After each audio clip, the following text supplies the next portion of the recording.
On a trouvé des difficultés à interroger les gens du quartier. Dans leur majorité, ils étaient coopératifs, même s'ils trouvaient un peu étrange le thème de l'enquête, et jugeaient plutôt opportun d'apprécier la situation socio-économique des nationaux. Par rapport à notre enquête, dans leurs propos, les interviewés se montraient raisonnés et évitaient les jugements à sens unique. Ils nuançaient dans leurs propos par rapport aussi bien aux migrants subsahariens dans leur comportement que des Marocains. Exception faite des Nigériens dont le jugement était négatif et auquel ils étaient catégoriques. Aussi nombreux sont ceux qui évoquent les valeurs islamiques, incitant à bien se comporter avec les étrangers sans distinction de race, surtout ceux de passage.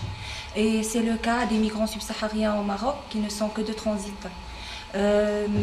D'autant plus que les gens du quartier voient dans ces migrants subsahariens les migrants clandestins marocains dans les pays européens et donc rétorquent incessamment de bien se comporter avec ces immigrés sur nos territoires dans l'espérance que les Européens fassent de même pour les nôtres.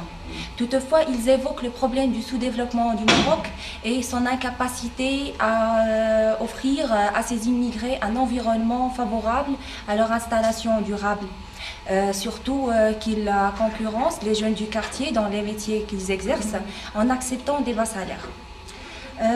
Enfin, il est à ajouter que dans leur réponse, que leurs réponses étaient argumentées et portaient des jugements, des constats découlant de leur expérience, notamment par rapport à la question du mariage, de l'applicabilité de la loi et au comportement.